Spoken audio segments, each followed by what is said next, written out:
नमो भगवते वासुदेवाय नमः। दोस्तों, आज मैं आपको इस शरीर के बारे में बताना चाहूँगा। हम यह शरीर नहीं है। देहि नित्यवम ध्येयोध्यय देहे सर्वात् भारतम तस्मा सर्वापि भूतादि न त्वय सुचोर्तम हसी। अर्थात, हे भारतवंशी, शरीर में रहने वाला देही मतलब आत्मा सनातन है। इसका कभी वध नहीं किया जा सकता। अतः तुम्हें किसी भी जीव के लिए शोक करने की आवश्यकता नहीं है। आत्म साक्षात्कार का पहला कदम अपने शरीर से भिन्न समझता है। मैं यह शरीर नहीं हूँ, आत्मा हूँ। यह अनुभव करना उन मनुष्यों के लिए अनिवार्य है जो लोग मृत्यु को लांघकर इस लोक से परे वैकुंठ लोक में प्रवेश करना चाहते हैं। यह केवल कहने की बात है,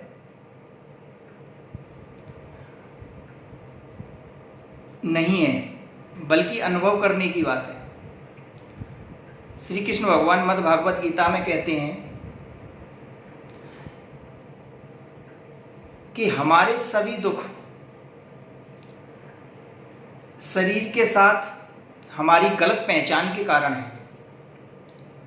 हे कुंती पुत्र, गर्मी और सर्दी एवं सुख तथा दुख का स्थायी तौर पर प्रकट होना तथा काल क्रम में उसका अदृश्य होना उसके शीत तथा ग्रीष्म ऋतुओं के आने जाने के कारण के समान है।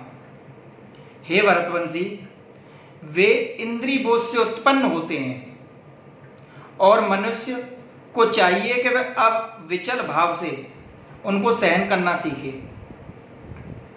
यह शरीर इंद्रियों से बना हुआ है और इंद्रियां सदैव अपने विषय की भूखी रहती हैं।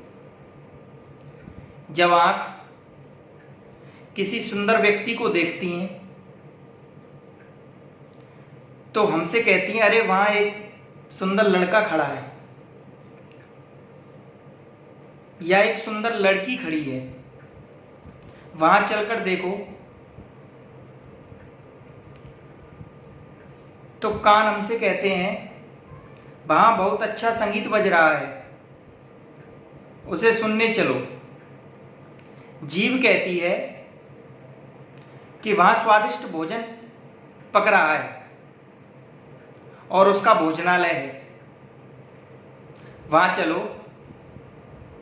इस प्रकार हमें इंद्रियां हमें एक स्थान से दूसरे स्थान की तरफ घसीटती रहती हैं। इनके कारण हम परेशान रहते हैं। जिस प्रकार पानी में तैरती हुई नाव प्रचंड वायु तक बहा ले जाती है, उसी प्रकार इंद्रियों में से कोई एक जिन पर मन केंद्रित रहता है मनुष्य की बुद्धि को बहा ले जाती हैं। इसलिए हमें इस आत्मा रूपी शरीर को समझने के लिए इंद्रियों में बस में रखना पड़ेगा। जो अपने शरीर के अंदर 9 इंद्रियां हैं, इनको कोशिश करनी पड़ेगी और समझना पड़ेगा, और इनको अपने शरीर को समझने के लिए इन इंद्रियों को समझना पड़ेगा। जय श्री कृष्णा दोस्तों।